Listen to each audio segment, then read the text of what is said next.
अथ मंत्रपाठः। ॐ सहनाववतु सहनौ भुनक्तु सह वीर्यं करवावहै तेजस्विनावधीतमस्तु मा विद्विषावहै। ॐ शान्तिः शान्तिः शान्तिः। તો આજે આપણે યોગ દર્શનનું ત્રીજું પાદ જેનું નામ છે વિભૂતિપાદ એનું પ્રારંભ કરીશું. વિભૂતિપાદની અંદર વિશેષ રૂપથી યોગ માર્ગમાં ચાલતા ચાલતા જે આપણને ઉપલબ્ધિઓની પ્રાપ્તિ થઈ છે, જે કુશળતાઓની પ્રાપ્તિ થઈ છે, વિભૂતિઓની પ્રાપ્તિ થઈ છે. વિભૂતિ એટલે વિશેષ ભૂતિ, ભૂતિ એટલે ઉપલબ્ધિ, ગુણોનું ઉત્કર્ષ. આપણા અંદર જે ગુણ હોય એના ઉત્કર્ષ થઈ જાય. ઇન્દ્રિયોના જે ગુણ છે, શરીરના જે ગુણ છે એ ઉત્કર્ષ બની જાય, એને કહેવાય વિભૂતિ. તો મુખ્ય રૂપથી આ પાદની અંદર એ વિભૂતિઓનું વર્ણન કરવામાં આવશે. તો આના ઉપરનું જે બીજું પાદ હતું એની અંદર જે યોગના 8 અંગ છે એનું વર્ણન ચાલતું હતું. તેની અંદર 5 અંગ યમ, નિયમ, આસન, પ્રાણાયામ અને પ્રત્યાહાર, આ 5 અંગોનું અત્યાર સુધી વર્ણન કરી દેવામાં આવ્યું છે. હજી 3 અંગ વધ્યા છે. એ 3 અંગનું વર્ણન આ ત્રીજા પાદની અંદર કરવામાં આવશે. તો આનો પ્રથમ સૂત્ર છે દેશબંધ ચિત્તસ્ય ધારણા. સ્ક્રીન શેર કરી દો એકવાર.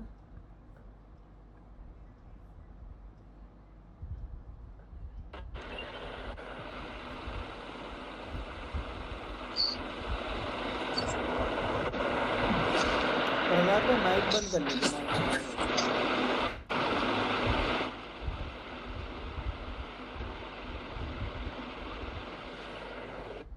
તો આ પ્રથમ સૂત્ર છે દેશબંધ ચિત્તસ્ય ધારણા.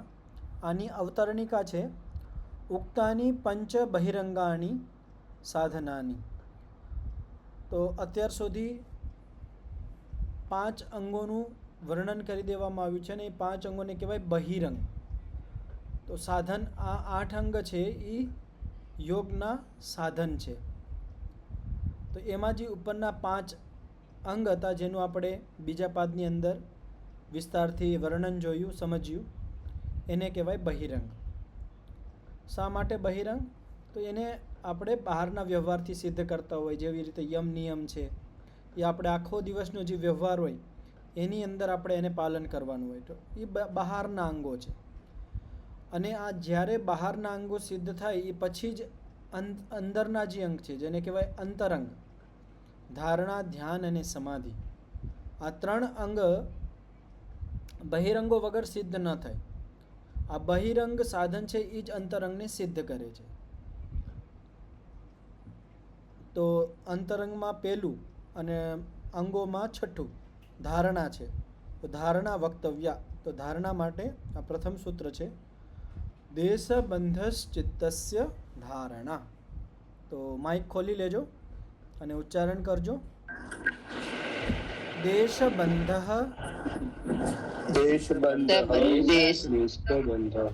ચિત્તસ્ય ધારણા. તો શું કહેવામાં આવ્યું છે કે ચિત્તસ્ય દેશબંધ ધારણા, કે ચિત્ત જ્યારે એક દેશમાં બંધાઈ જાય, એક દેશ એટલે એક સ્થાનની અંદર, એક સ્થાન પર રોકાઈ જાય, સ્થિર થઈ જાય, એનું નામ છે ધારણા. હવે અહીંયા દેશ શબ્દ આવ્યો. આપણે લૌકિક ભાષામાં દેશ એટલે જુદા જુદા દેશ એને કહેતા હોય. અહીંયા દેશનો અર્થ છે સ્થાન વિશેષ. હવે આપણું ચિત્ત કયા સ્થાન ઉપર આપણે બાંધી શકીએ છીએ, રોકી શકીએ છીએ? તો એના માટે વ્યાસભાષ્યની અંદર કહેવામાં આવ્યું છે નાભિ ચક્રે. તો આપણી જે નાભિ છે, નાભિનું જે કેન્દ્ર છે, એ ચક્ર છે, ત્યાં આપણે આપણું જે ચિત્ત છે એને બાંધી શકીએ છીએ, એને રોકી શકીએ છીએ. તેવી જ રીતે હૃદય પુંડરીકે, હૃદય પુંડરીક કહેવાય કમળ, હૃદયરૂપી જે કમળ છે, આપણે જે આ શરીરનો હિસ્સો છે એમાં જે આ વચ્ચે જે ખાડો હોય છે પેટથી ઉપર સેજ, તો એની અહીંયા જે ખાડો હોય છે એને કહેવાય હૃદય પુંડરીક. એ હૃદય પુંડરીકમાં ચિત્તને બાંધી દેવું, સ્થિર કરી દેવું. પછી કહેવામાં છે મૂર્ધની જ્યોતિષી. મૂર્ધા આ કહેવાય, જ્યોતિષી આની અંદર જે પ્રકાશ, મૂર્ધાનો જે પ્રકાશ છે તો ઘણા બધા અહીંથી કરતા હોય ને ઘણા બધા અહીંયા વચ્ચે પણ કરતા હોય, ભ્રિકુટી મધ્યથી ઉપર. તો એની અંદર ત્યાં ચિત્તને રોકી રાખ્યા અને એને એક પ્રકાશ જેવું દેખાતું હોય, એ પ્રકાશની અંદર ચિત્તને સ્થિર કરી દે છે. નાસિકા અગ્રે, નાસિકાનો જે અગ્રભાગ છે આ જગ્યાએ ચિત્તને સ્થિર કરી દેવું. જીહ્વાગ્ર, જીહ્વાનો જે અગ્રભાગ છે ત્યાં ચિત્તને બાંધી દેવું, સ્થિર કરી દેવું. ઇત્યેવમ આદિશુ, આટલા અને બીજા આદિ શબ્દ છે એનાથી આપણે શરીરના બીજા પણ સ્થાન ઉપર આપણે આપણા ચિત્તને બાંધી શકીએ છીએ, સ્થિર કરી શકીએ છીએ. ઇત્યેવમ આદિશુ દેશેશુ બાહ્ય વા વિષયે, બાહ્ય વિષયોમાં પણ. આ તો બધા અંદરના વિષયો છે. બાહ્ય કોઈ વિષય છે, ચંદ્ર છે, ભૂમિ છે, વૃક્ષ છે, ગમે બાહ્ય વિષય પણ આપણે ચિત્તને બાંધી શકીએ છીએ, રોકી શકીએ છીએ. પણ એ બાંધીએ કેવી રીતે? કોઈ વસ્તુ હોય એને બાંધવા માટે દોરી હોય, પણ ચિત્તને કેવી રીતે બાંધવું? આપણને સ્થાનની ખબર પડી ગઈ કે નાભિ ચક્ર છે, હૃદય પુંડરીક છે, મૂર્ધની જ્યોતિષ છે, નાસિકા અગ્રિ છે, ભ્રિકુટી મધ્ય છે, જીવાગ્ર છે, ઇત્યાદિ ઘણા બધા સ્થાનો છે જ્યાં આપણે ચિત્તને બાંધી શકીએ. પણ કેનાથી બાંધવું? જેવી રીતે લોકની અંદર આપણે બાંધવા માટે દોરીનો પ્રયોગ કરતા હોય, તો ચિત્તને આપણે કઈ રીતે બાંધી શકીએ? તો વૃત્તિ માત્રેણ બંધાયતી ધારણા, વૃત્તિથી બાંધવું. ગમે એક વૃત્તિથી એ ચિત્તને ત્યાં બાંધી દેવું. હવે કઈ વૃત્તિથી એને બાંધવું? વૃત્તિઓ તો ઘણી બધી છે. તો જે સ્થાન ઉપર આપણે આપણા ચિત્તને, દાખલા તરીકે આપણા શરીરમાં જે સંવેદન યુક્ત આપણને જે અનુભવ થતું હોય, જ્યાં આપણને તરત સંવેદના અનુભવ થતી હોય, એ જગ્યાએ આપણે ચિત્તને બાંધી શકીએ છીએ, સ્થિર કરી શકીએ છીએ. જેવી રીતે કે આપણે જે જીભ છે, જીભાનો જે અગ્રભાગ છે, ત્યાં આપણે થોડીક વાર માટે આપણે ચિત્તને સ્થિર કરીએ તો ત્યાં આપણું ચિત્ત સ્થિર થઈ શકે, ત્યાંથી એક રસનો પ્રવાહ છૂટતો હોય છે. આપણે દાખલાથી પણ સમજી શકીએ છીએ, ઉદાહરણના માધ્યમથી પણ સમજી શકીએ છીએ કે આપણને કાંઈક વાગી ગયું હોય અને ત્યાં કંઈક આમ દુખાવો થઈ ગયો હોય, કંઈક આમ ક્યાંક અહીંયા ચોટ હોય અને ક્યાંક પાછું ભટકાઈ ગયું હોય, જ્યાં આપણને ચોટ વાગી ગઈ હોય ને એ ચોટ ઉપર પાછી બીજો કોઈ ઘા વાગી જાય એટલે આપણું મન છે ત્યાં જ રોકાઈ જાય છે, આપણને અહીંયા સંવેદના અનુભવ થતી હોય, બધું આપણે ભૂલી જાય, એક જ જગ્યાએ આપણે ચિત્ત આવી જતું હોય. પણ સાધારણ જ્યારે આપણે કોઈ શરીરમાં ચોટ નથી, કોઈ દુઃખ નથી, હવે આપણે ચિત્તને એક જગ્યાએ બાંધવું છે, તો ગમે એ સ્થાન ઉપર જ્યારે આપણે ચિત્તને બાંધી લઈ તો ત્યાંની સંવેદના અનુભવ થવી જોઈએ વૃત્તિ રૂપમાં. ઘણા બધા શું કરતા હોય છે કે આંખો બંધ કરી લે કે આંખ ખોલીને કે અમે નાસિકા અગ્ર ઉપર ધ્યાન કરી લીધું, એટલે નાસિકાનું ચિત્ર ખાલી બુદ્ધિની અંદર લઈ આવે છે, ભ્રિકુટીનું ચિત્ર બુદ્ધિની અંદર લઈ આવે છે. આનું નામ ધારણા નથી કે હા હું આ વસ્તુ ઉપર ધ્યાન કરું છું, હા મેં ધ્યાન ચાલુ કરી દીધું. એક ચિત્ર આપણે કેન્દ્રિત એક કલ્પના કરી લીધી, નાસિકાનું ચિત્ર આપણા બુદ્ધિની અંદર બને, આનું નામ ધારણા નથી. ઘણા બધા આને ધારણા સમજી લે છે. ધારણાનો મતલબ શું છે? વૃત્તિ માત્રથી તમને અહીંયા ચિત્ત બંધાવવું જોઈએ. વૃત્તિ એટલે ત્યાં જે સંવેદના થતી હોય, આપણા શરીરની અંદર બધા અંગોની અંદર ક્રિયાઓ ચાલુ છે, કોઈ અંગ એવું નથી કે જ્યાં ક્રિયાઓ ચાલુ ન હોય. તો જ્યાં પણ આપણે આપણા ચિત્તને રોકતા હોય, સ્થિર કરતા હોય, જે સ્થાન ઉપર આપણા શરીરનું ગમે એ સ્થાન હોય, ત્યાંની સંવેદનાનું અનુભવ થવો જોઈએ અને સંપૂર્ણપણે થવો જોઈએ. પ્રારંભિક અવસ્થામાં આ નહીં થાય, પણ જેમ જેમ આપણે પ્રતિદિન અભ્યાસ કરશું તો આનો અભ્યાસ બહુ સરળતાથી થઈ જાય છે. તમારે અનુભવ કરવો હોય તો એક તમે ધારણાનો અભ્યાસ કરજો કે હૃદય પુંડરીક. હૃદય પુંડરીક એટલે કહું છું કે મહર્ષિ દયાનંદજી અને એને ઘણા બધા ઋષિઓએ જે ઈશ્વરનો સાક્ષાત્કારનું સ્થાન કીધું છે એ હૃદય પુંડરીક કીધું છે. તો હૃદય પુંડરીક ઉપર ધારણા આપણે કરીએ તો આપણને શું સંવેદના અનુભવે થાય? તો અહીંયા છે, તો તમે અહીંયા દરરોજ ધારણાનો અભ્યાસ કરશો ને તો એક તો અહીંયા એક એવી સંવેદના અનુભવ થશે કે એની બાજુમાં જે હૃદય છે એની જે ધડકનો છે એ આપણને ચોખ્ખી સંભળાવા માંડશે, અનુભવ થવા માંડશે કે મારું હૃદય ધડકે છે. પણ આ એ જ માણસ અનુભવ, હું તો અત્યારે શાબ્દિક રૂપમાં બોલું છું પણ મેં અનુભવ કરેલું છે, તમે પણ અનુભવ કરી શકો છો. સામાન્ય રૂપથી આપણને આપણા દિલની ધડકનનો અનુભવ નથી થતો, પણ આપણે પ્રતિદિન અભ્યાસ કરીએ તો આપણું ચિત્ત એકદમ અહીંયા જે અનુભૂતિ થતી હોય આ હૃદય પુંડરીકના એની બાજુમાં જે હૃદય છે એ જે એની જે ધડકનો છે એ પણ આપણે સાવ ચોખ્ખી રીતે સાંભળી શકીએ, એનું અનુભવ થવા માંડે છે. એટલું બધું ચિત્ત એકાગ્ર બની જાય છે અને એક વૃત્તિ માત્રથી અહીંયા બંધાઈ જાય છે. તો આનું નામ છે ધારણા. અને ધારણા અત્યંત આવશ્યક છે. જે પ્રારંભિક સાધક છે, જે યોગ માર્ગમાં આવ્યો છે, ડાયરેક્ટ સમાધિ અને ધ્યાનની વાતો કરે તો એ ઉચિત નથી, એ એટલું બધું સરળ નથી. એક ક્રમથી ચાલવું પડે. અને ક્રમ શું છે? આ યમ નિયમોના જે ક્રમ છે, અષ્ટાંગ યોગ છે એના જે ક્રમ છે, યમ, નિયમ, આસન, પ્રાણાયામ, પ્રત્યાહાર, ધારણા, આનું જીવનની અંદર પાલન કરવાનું. અને જ્યારે આપણે ઉપાસના માટે બેસીએ તો આ અંતરંગનો પ્રયોગ કરવાનો. પહેલાં ધારણા, પ્રાણાયામ કરી લીધો, પહેલાં આસન લગાવી લેવાનું, આસન પછી પ્રાણાયામ પછી પ્રત્યાહાર, ઇન્દ્રિયોને નિગ્રહ કરી લેવાનું, ઇન્દ્રિયોને બધા વિષયોથી હટાવી લેવાનું, અને પ્રત્યાહાર પછી ધારણા એટલે ગમે એક સ્થાન ઉપર ચિત્તને બાંધી દેવું, સ્થિર કરી દેવું, અને ત્યાં જે સંવેદના હોય એ વૃત્તિ સાથે, સંવેદનાની વૃત્તિ સાથે ચિત્તને બાંધી દેવું, સ્થિર કરી દેવું, એનું નામ છે ધારણા. આનો નિત્ય પ્રતિ પ્રારંભિક અવસ્થામાં અભ્યાસ કરવો જરૂરી છે.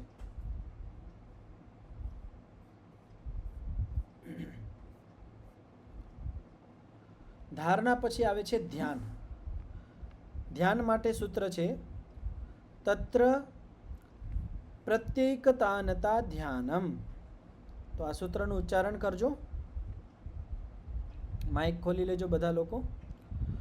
તત્ર પ્રત્યેકતાનતા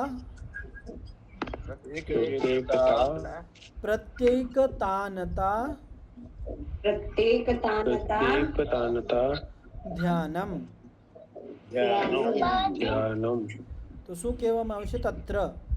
તત્ર તે સ્થાન ઉપર. તે કયા સ્થાન ઉપર? એ જ્યાં આપણે ધારણા કરેલી છે, જે સ્થાન ઉપર, જે જગ્યાએ ઉપર આપણે ચિત્તને બાંધી દીધું છે.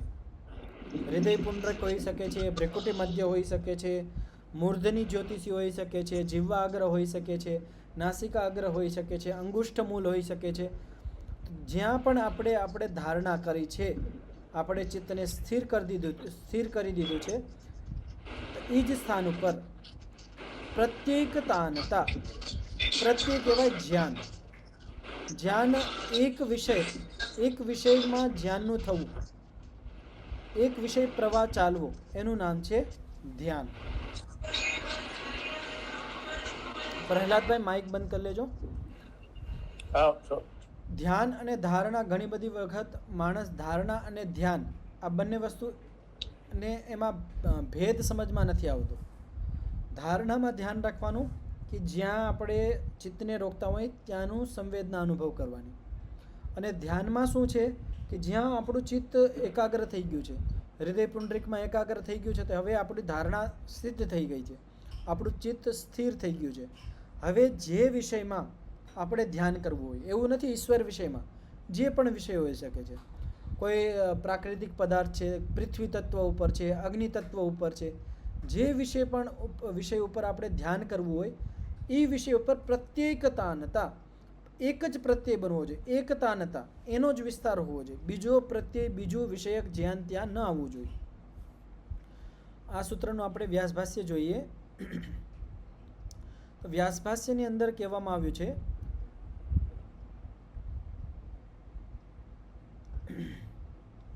તસ્મિન દેશે, તે દેશની અંદર. કયા દેશની અંદર?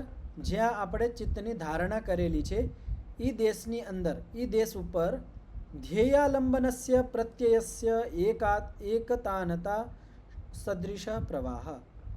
ધ્યેયાલંબનસ્ય, જે આપણું ધ્યેય વસ્તુ છે, જે વિષયમાં આપણે ધ્યાન કરવાનું છે, ધ્યેય વસ્તુ ગમે એ હોઈ શકે છે. બાહ્ય વિષય હોઈ શકે છે, કોઈ વૃક્ષ હોઈ શકે છે, પૃથ્વી તત્વ હોઈ શકે છે, અગ્નિ તત્વ છે, જળ તત્વ છે, ઇન્દ્રિયો છે, મન છે, આત્મા છે, પરમાત્મા છે, જે પણ ધ્યેય વિષય છે. તો ધ્યેયાલંબનસ્ય પ્રત્યયસ્ય, જેનું આપણે ધ્યાન કરવાના છે. અમૃતા મુનિજી માઇક બંધ કરી લેજો.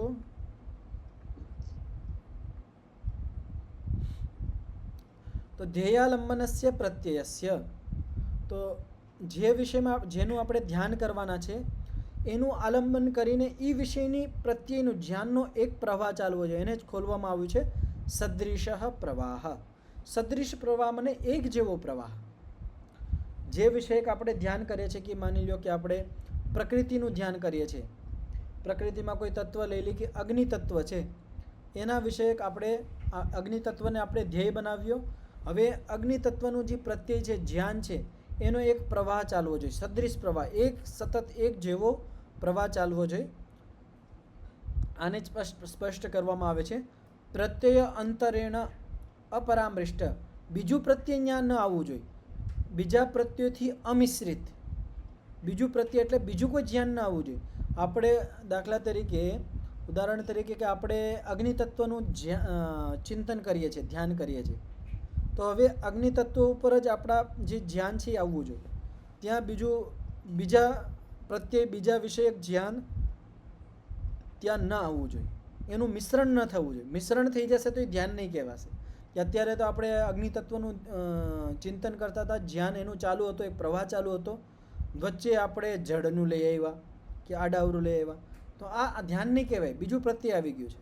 હા, આપણે વ્યાપક રૂપમાં આપણે કોઈ ચિંતન કરીએ છીએ કે હાલો હું પાંચેય જે તત્વ છે એનું એક સાથે ચિંતન કરીશ, તો પાંચે એક વિષય છે પાંચનો, પણ પાંચમાંથી આપણે એક વિષયનું ચિંતન આપણે ધ્યેય બનાવ્યું છે કે હું અગ્નિ તત્વ ઉપર જ રહી, તો ત્યાં પછી વચ્ચે જળ તત્વ કે બીજા તત્વ ના આવવું જોઈએ. અને આપણે પાંચે તત્વનું સંમિલિત કરીને એક સાથે ધ્યાન કરતા હોય આખું પ્રકૃતિનું, તો આપણે પાંચે તત્વનું કરી શકીએ છીએ. તો એ એક વિષય થઈ જશે અને એક વિષય પ્રવાહ ચાલી શકે છે. હવે આના માટે ધ્યાન માટે જરૂરી શું છે? ધ્યાન જરૂર છે, પ્રત્યય જરૂરી છે. હવે આપણે અગ્નિ તત્વ ઉપર ચિંતન કરવું હોય અને અગ્નિ તત્વનું આપણને કાંઈ ધ્યાન જ નથી, આપણે કાંઈ વાંચન નથી કરેલું કોઈ દિવસ, તો આપણે એના ઉપર કોઈથી ધ્યાન ના કરી શકીએ. જેનું ધ્યાન હોય એનું જ ધ્યાન થાય. જે વિષયક આપણે ધ્યાન નથી, જે વસ્તુનું આપણને ધ્યાન નથી, જે વસ્તુ વિષયક આપણે કંઈક ભણ્યા નથી, કંઈક વિચાર નથી કર્યો, એ વિષયક આપણે ધ્યાન કરવા જઈએ તો આપણું ધ્યાન કોઈ દિવસ થશે જ નહીં. ઘણા બધા સાધકો શું કરતા હોય, ડાયરેક્ટ થોડાક દિવસ આશ્રમમાં આવે અને ડાયરેક્ટ પરમાત્માનું ધ્યાન કરવા માંડે. પરમાત્માના વિષયમાં કાંઈ જાણ્યા નથી, થોડું ઘણું જાણી લીધું, એટલા માત્રથી નહીં ચાલે. જે વિષયને જાણવું છે એ વિષય પહેલાં આપણે વાંચન કરવું પડશે, જ્ઞાન એકત્રિત કરવું પડશે. જ્યારે આપણા પાસે જ્ઞાન હશે એ વિષયનું, તો જ પ્રત્યેકતાનતા બનશે. એ પ્રત્યેનો એક પ્રવાહ, સદૃશ પ્રવાહ, એક સમાન પ્રવાહ બનશે, નકર નહીં બની શકે. આપણું ધ્યાન થોડુંક છે, આપણે કલાક માટે ધ્યાનમાં બેસા, હવે આપણે અગ્નિ તત્વનું આપણે ધ્યાન કરવા બેઠા, હવે અગ્નિ તત્વ વિષયક આપણે વેદોની અંદર, શાસ્ત્રોની અંદર શું વર્ણન આવ્યું છે એ વિષય કોઈથી આપણે વાંચન નથી કર્યું, કોઈથી કોઈનાથી સાંભળ્યું નથી. હવે ખાલી 2-4 વાક્યો ક્યાંકથી વાંચી લીધા હતા, એને લઈને ધ્યાન કરવા બેસી ગયા, 5-10 મિનિટ ધ્યાન આવ્યું, પછી ધ્યાન તૂટી ગયું, ધ્યાન તો સમાપ્ત થઈ ગયું, પતી ગયું. તો ધ્યાન કરવા માટે ધ્યાન જરૂરી છે, અને ધ્યાન માટે સ્વાધ્યાય જરૂરી છે. તો સ્વાધ્યાય નિયમિત કરવું પડે, શાસ્ત્રોનું વાંચન કરવું પડે, ચિંતન મનન કરવું પડે. જે વિદ્વાનો છે એ જે પ્રવચન આપતા હોય, જે સમજાવતા હોય, એને સાંભળવું જરૂરી છે.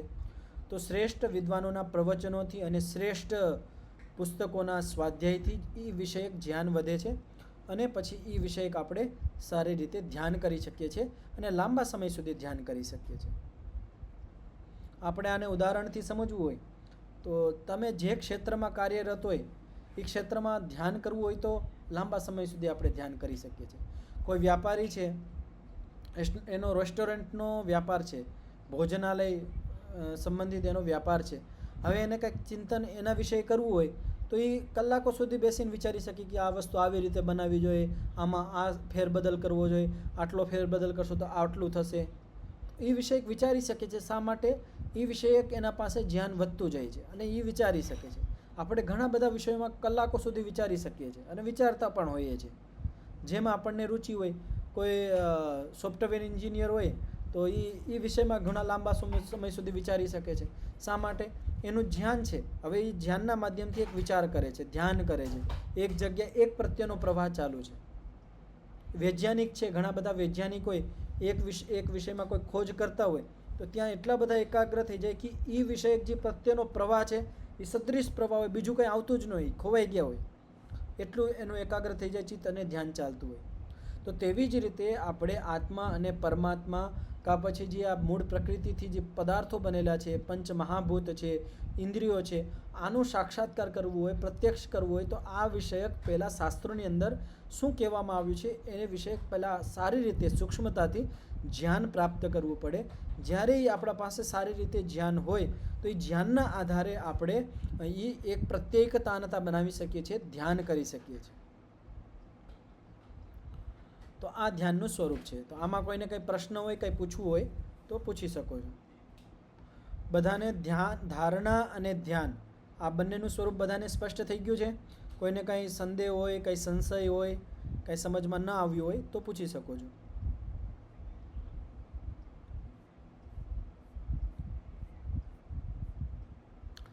હવે સાંખ્યની અંદર પણ ધ્યાન માટે બે સૂત્ર આવે છે. એક સૂત્ર છે રાગ ઉપહતિ ધ્યાનમ. તો શું કહેવામાં આવ્યું છે કે જ્યાં રાગ ઉપહત થઈ જાય છે, હટી જાય છે, રાગ ઉપહતિર ધ્યાનમ. તો આપણે જ્યારે ધ્યાનમાં બેસતા હોય, ગમે એ વિષયનું ધ્યાન કરતા હોય તો બીજા વિષયોનો જે રાગ છે એ સમાપ્ત થઈ જતો હોય. ત્યાં રાગ ન હોવો જોઈએ, આસક્તિ ન હોવી જોઈએ. જ્યાં સુધી આપણે આ મનની ચિત્તની અંદર આસક્તિ હોય તો આપણે ધ્યાન ન કરી શકીએ. આપણું મન ચિત્ત આડાવરું ચંચળ થઈ જશે, ભટકી જશે. આપણે ચિત્તને એકાગ્ર કરવું હોય તો રાગને કાઢવો પડે. જ્યારે રાગ સંપૂર્ણપણે હટી જાય છે તો એ વિષય આપણે ધ્યાન કરી શકીએ છીએ. બીજું કીધું છે ધ્યાનમ નિર્વિષયમ મનઃ. નિર્વિષયમ કે જ્યાં વિષયનો અભાવ થઈ જાય છે. વિષયનો અભાવ એટલે એક જ વિષય રહે છે, બીજા વિષયો ત્યાં નથી રહેતા. આપણે અગ્નિ તત્વ એક વિષય બનાવ્યો છે, બીજા જેટલા પણ વિષયો છે બધા વિષયો હટી જાય છે, એક જ વિષય રહે છે, એનું નામ છે ધ્યાન. આ પણ પરિભાષાઓ છે, પણ યોગ દર્શનની પરિભાષા, વાસ્તવિક પરિભાષા શું છે? તત્ર પ્રત્યેકતાનતા ધ્યાનમ. કે જે જગ્યાએ શરીરના જે સ્થાન ઉપર આપણે ધારણા કરી છે એ જ સ્થાન ઉપર એક વિષયક પ્રત્યેનો પ્રવાહનું નિરંતર પ્રવાહ ચાલવો, એનું નામ છે ધ્યાન. તો હવે છેલ્લો અંગ રહ્યો છે સમાધિ. યમ, નિયમ, આસન, પ્રાણાયામ, પ્રત્યાહાર, ધારણા, ધ્યાન. હવે છેલ્લો અંગ છે સમાધિ. સમાધિનું શું સ્વરૂપ છે? એના માટે સૂત્ર છે તદેવ અર્થમાત્ર નિર્ભાસમ સ્વરૂપ શૂન્યમિવ સમાધિ. તો સૂત્રનું ઉચ્ચારણ કરજો, માઇક ખોલી લેજો બધા લોકો. તદેવ અર્થમાત્ર નિર્ભાસમ સ્વરૂપ શૂન્યમિવ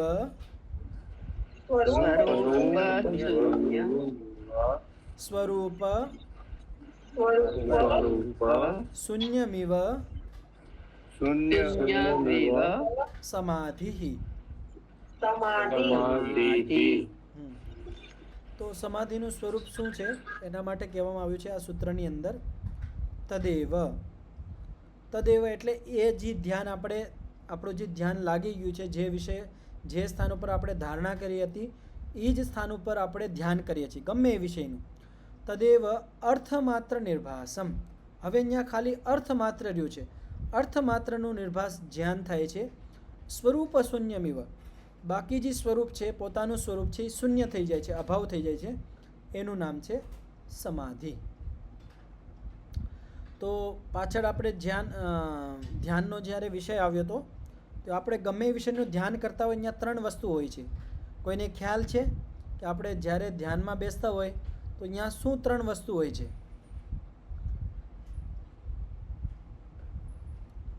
ત્રણ વસ્તુ છે. હાજી નીતાબેન.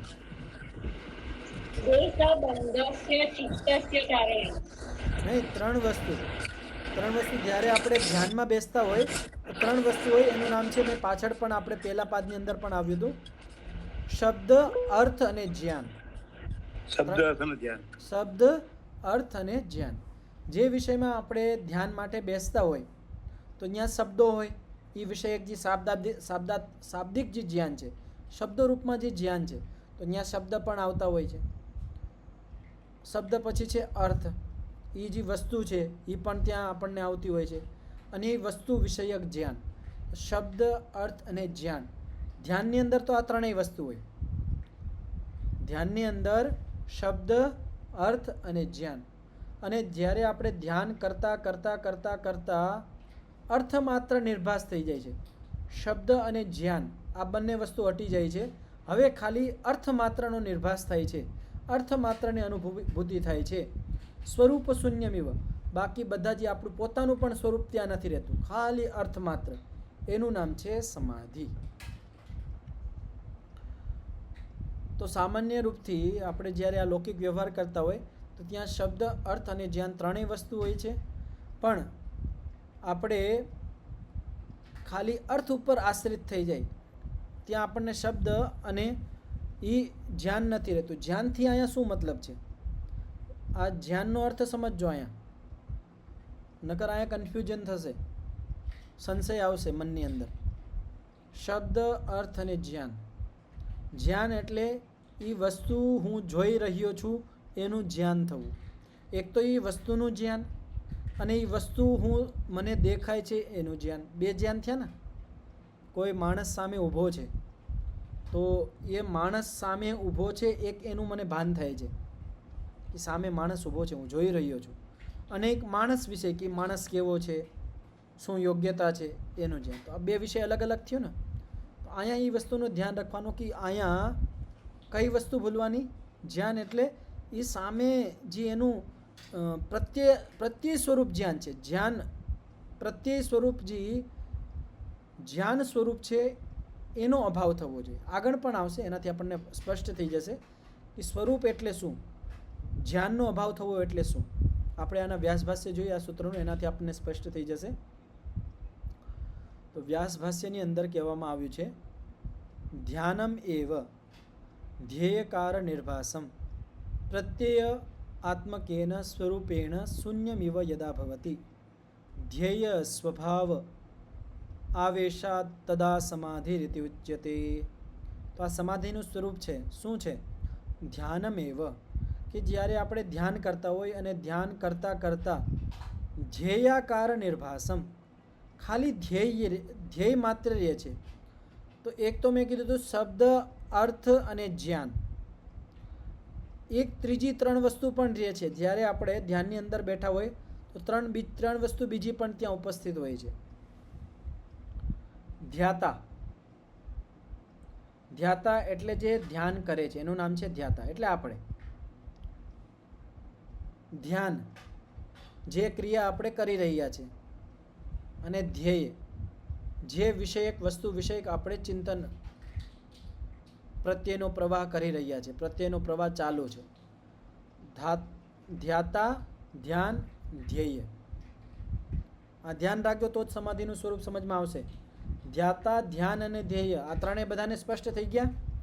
ધ્યાતા એટલે જે ધ્યાન કરનાર છે, ધ્યાન એટલે જે ક્રિયા આપણે કરી રહ્યા છીએ, અને ધ્યેય એટલે જેનું આપણે ધ્યાન કરવા બેસ્યા છીએ.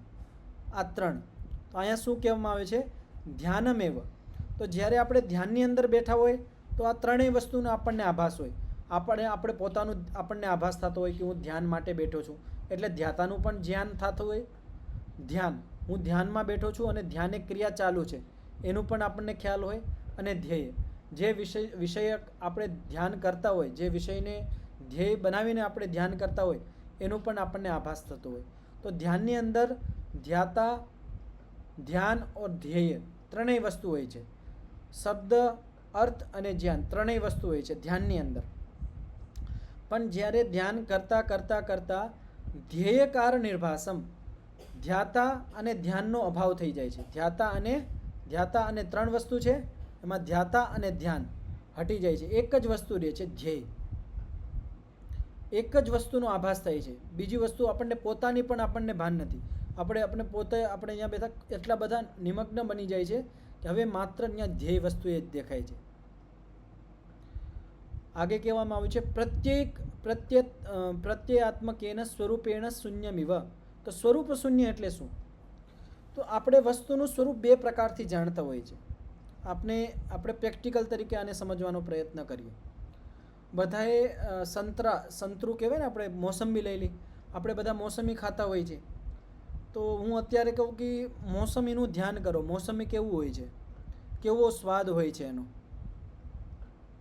તો જ્યારે આપણે આંખ બંધ કરીને મોસંબીના વિશે કંઈક વિચાર કરીએ છીએ તો ત્યારે એક ચિત્ર આપણા દિમાગની અંદર બની જાય છે. તો આ છે પ્રત્યાત્મક જ્ઞાનાત્મક સ્વરૂપ છે. અને હવે આપણા સામે મોસંબી વાસ્તવિક રૂપમાં હોય તો બંને સ્વરૂપ છે, સ્વરૂપ તો બંને છે.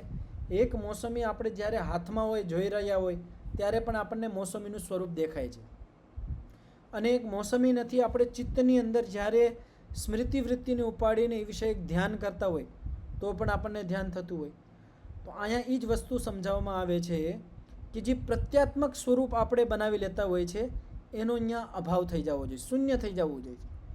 કે જ્યારે આપણે ઈશ્વર વિશે ઘણું બધું વાંચન કર્યું છે, હવે આપણે ધ્યાનની અંદર બેસી ગયા, હવે આપણે શું કરીએ છીએ કે ઈશ્વરનું પ્રત્યાત્મક સ્વરૂપ આપણે ગોઠવી લઈએ છીએ આપણા ચિત્તની અંદર.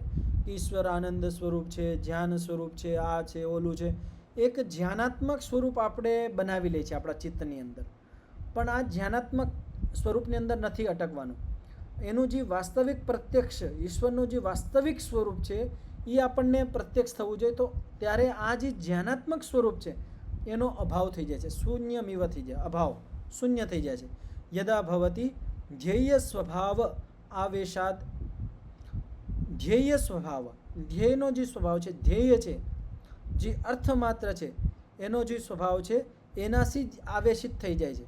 હવે જે આત્મા છે એ વસ્તુથી રંગાઈ જાય છે, એનું નામ છે સમાધિ.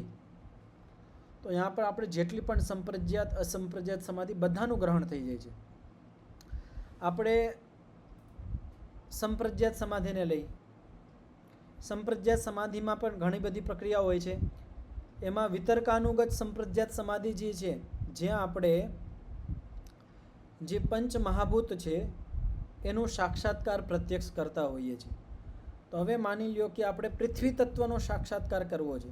એક દાખલા તરીકે કહું છું કે ધ્યેય વસ્તુ શું છે? પૃથ્વી તત્વ. હવે આપણે ધ્યાનમાં છે બેસી ગયા, બધું કરી લીધું, પ્રાણાયામ, આસન, પ્રાણાયામ, પ્રત્યાહાર, ધારણા પણ આપણે સિદ્ધ કરી લીધી. ધારણા, ચિત્તને એક જગ્યાએ બાંધી લીધું છે, મન ચિત્ત એકદમ એકાગ્ર બની ગયું છે. હવે આપણે ધ્યાન માટે બેસી ગયા છે. હવે આપણે ધ્યાનમાં આપણે શું કરીએ છીએ? આપણને ધ્યાનમાં બેઠા છે, આપણે પોતાનું પણ આપણને આભાસ છે, હું ધ્યાન કરી રહ્યો છું, એક ક્રિયા વિશેષ કરી રહ્યો છું, એનું પણ આપણને ભાન થાય છે. અને ધ્યેય વસ્તુ પૃથ્વી તત્વ, એનું પણ આપણને ધ્યાન છે.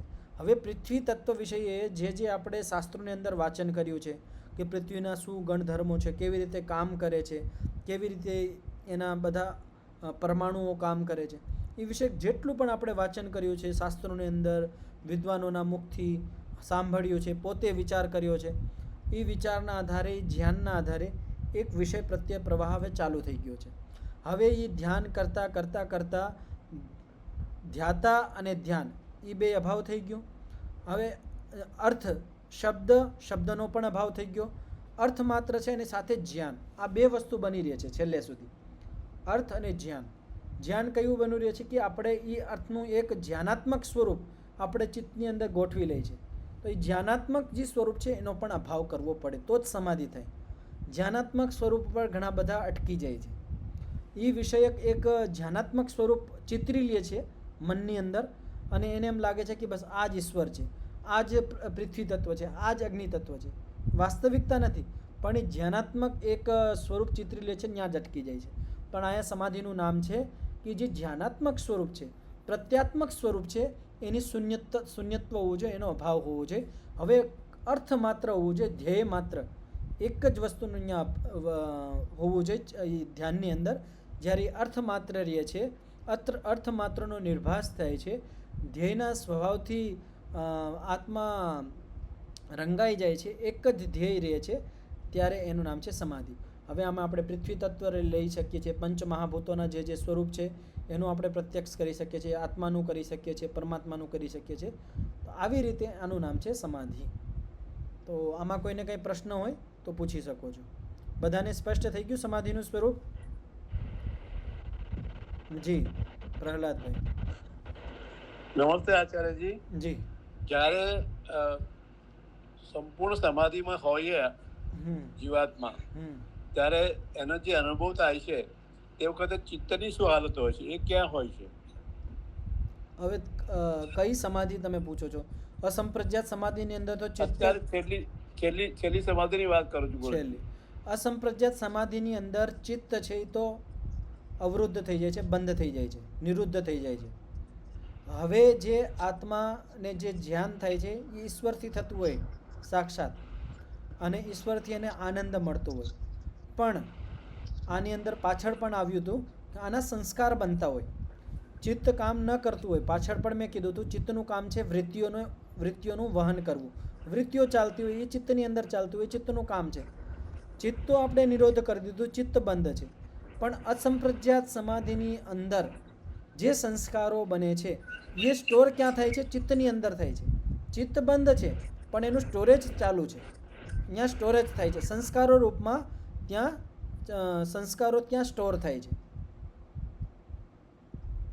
પ્રહલાદભાઈ સ્પષ્ટ થયું આ વાત?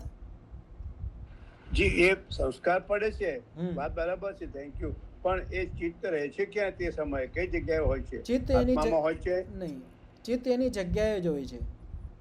આત્મા આપણા શરીરની અંદર છે, જ્યાં પણ આપણે ચિત્તને એકાગ્ર રાખ્યું છે. આપણે ચિત્તને ક્યાં બાંધ્યું હતું? આપણે ચિત્તને હૃદય પુંડરીકમાં બાંધ્યું હતું, ભ્રિકુટી મધ્ય, જ્યાં આપણે ચિત્તને બાંધીએ છીએ જે સ્થાન પર, એ સ્થાન ઉપર ચિત્ત બંધાઈને રહી જશે. હવે માની લો કોઈ માણસ છે, ધારણા સમયે એક જ જગ્યાએ ધારણા કરી, ભ્રુકુટી મધ્યને ધારણા કરી લીધી, ચિત્તને અહીંયા બાંધી લીધું એક જગ્યાએ. હવે આ જ સ્થાન ઉપર એ ધ્યાન કરે છે અને આ જ સ્થાન ઉપર એ સમાધિને પણ પ્રાપ્ત કરે છે, ત્યારે ચિત્ત અહીંયા જ રહે છે.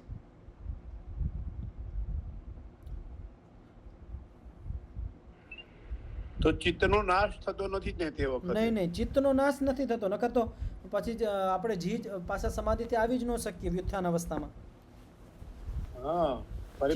ચિત્ત ખાલી નિરુદ્ધ થાય છે, નિરુદ્ધ. ચિત્તનો નાશ ક્યારે થાય? જ્યારે આપણે મોક્ષના અધિકારી બની જાય છે, સંપૂર્ણપણે અસંપ્રજ્ઞાત સમાધિ આપણને પ્રાપ્ત થઈ જાય છે. હવે આપણું આ છેલ્લો જીવન છે, જીવન મુક્ત બની જાય છે, અને હવે આપણું આ જીવન જ્યારે સમાપ્ત થશે ત્યારે આપણું એ ચિત્ત પ્રલયમાં વહી જશે, પ્રકૃતિમાં લીન થઈ જશે, નાશ થઈ જશે.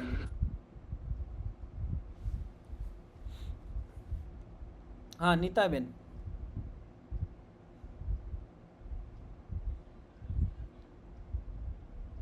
નીતાબેન, તમારે કંઈ પૂછવું હતું?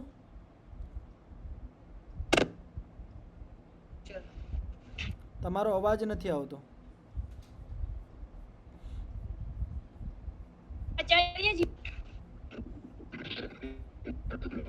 બોલો.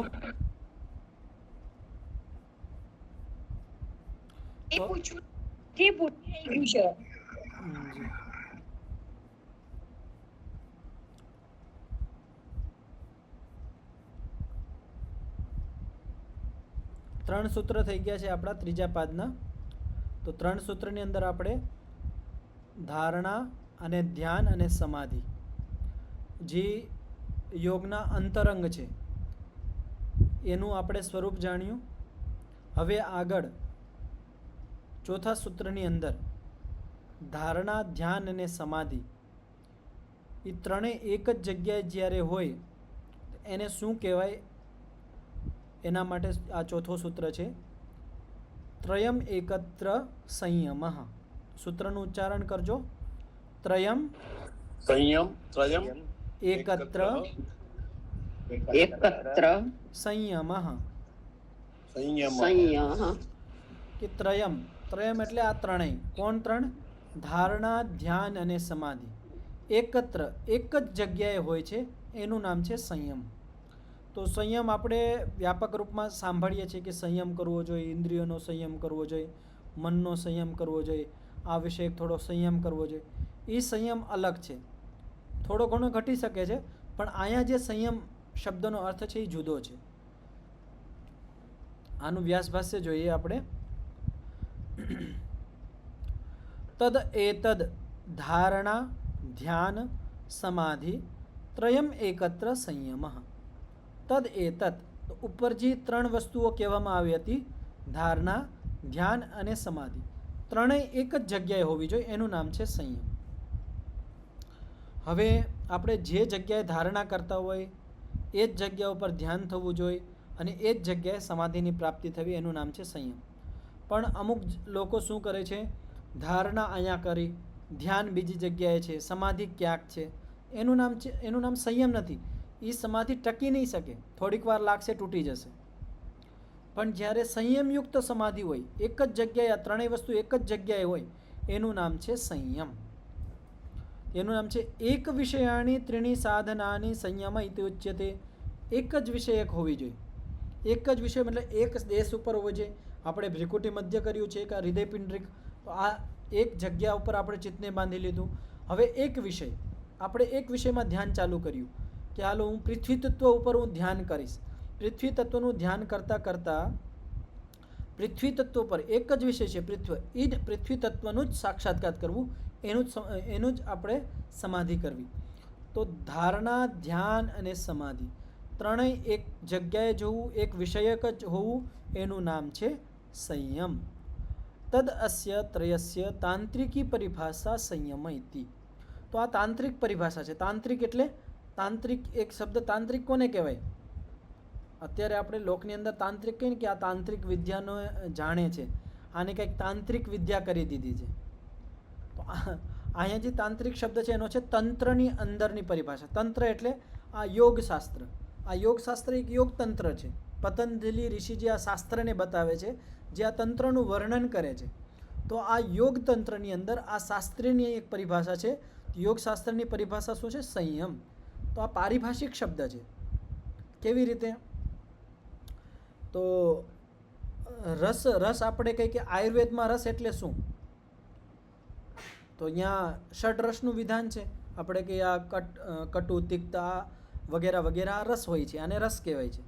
પછી હું સાહિત્ય હોય, સાહિત્યનો વિષય હોય, ભાષાનો સાહિત્યનો વિષય હોય, હું એમ કહું કે અહીંયા રસ હું, તો અહીંયા રસ કે અલંકાર રૂપી રસ છે, અલંકારનો રસ છે.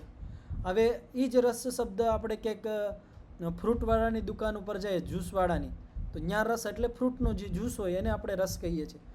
તો રસ શબ્દ એક છે, પણ દરેક જગ્યાએ વિષયોમાં અલગ અલગ રૂપમાં પરિભાષિત છે. તો તેવી જ રીતે સંયમ અલગ અલગ વિષયોમાં અલગ અલગ હોઈ શકે છે. પણ આ યોગતંત્રની અંદર, યોગ દર્શનની અંદર આગળ જ્યાં પણ સંયમ શબ્દ આવશે એનાથી શું લેવાનું? ધારણા, ધ્યાન અને સમાધિ. આ બધાને સ્પષ્ટ થયું? સંયમ આ યોગશાસ્ત્રનો પારિભાષિક શબ્દ છે. આગળ જ્યાં જ્યાં પણ સંયમ શબ્દ આવશે એનાથી શું લેવાનું? કે ધારણા, ધ્યાન અને સમાધિ એક જગ્યાએ હોય, એનું નામ છે સંયમ. આ ધ્યાન રાખજો. એક પરિભાષા બતાવવામાં આવે છે, આના પછી આગળ આના વિશે આ પરિભાષાનો ઉપયોગ કરવામાં આવશે, ત્યારે આપણને આ ખ્યાલ હોવો જોઈએ. તો સમય થઈ ગયો છે, આટલું રાખીએ. 4 સૂત્ર થઈ ગયા છે. તો આ 4 સૂત્રોનું વાંચન કરજો, સાંભળજો, ચિંતન મનન કરજો, વિચાર કરજો. અને જે કોઈ પ્રશ્ન કંઈક સમજમાં ન આવ્યું હોય તો કાલે તમે પૂછી શકો છો, એ પ્રશ્નને પણ રાખી શકો છો. ઓમ શમ. ઓમ. જી પ્રહલાદભાઈ બોલો. એક મિત્રને મેં આપણી લિંક મોકલાવી હતી, પણ આવ્યા લાગતા નથી, એટલે પહેલા રજીસ્ટર કરાવવું પડે કે પછી? નહીં, રજીસ્ટરની જરૂર નથી. હવે એને આ ગ્રુપ છે ને, ગ્રુપ આપણો ગ્રુપ છે, વોટ્સઅપનું જે ગ્રુપ છે, સમૂહ છે, એનો લિંક મોકલી દેજો. એનો નંબર આ સમૂહની અંદર તમે મને મોકલી દેજો, હું સમૂહમાં નાખી દઈશ, તો એને લિંક મળી જશે. મને વોટ્સઅપ કરી દેજો નંબર. હા, એટલે અત્યારે તો મેં મારી લિંક જ એને ફોરવર્ડ કરી હતી, પણ એ પોતે જોડાયા નથી કોઈ કારણસર. તો હવે કરવાનું શું કે એમનો નંબર આપને આપી દો, એટલે આપને એને લિંક મોકલી દેશો. હા, એને નંબર મને મોકલી દેજો, હું સમૂહમાં જોડી દઈશ, તો એને સ્વાભાવિક રીતે પ્રતિદિન ઓટોમેટિક એને લિંક જતી રહેશે. જી જી, ધન્યવાદ. 3 વખત શાંતિનું ઉચ્ચારણ કરીને પાઠનો વિરામ કરીશું. ઓમ શાંતિ શાંતિ શાંતિ. સર્વેભ્યો નમઃ. બધાને સાદર નમસ્તેજી. નમસ્તે આચાર્યજી, બધાને નમસ્તે. નમસ્તેજી.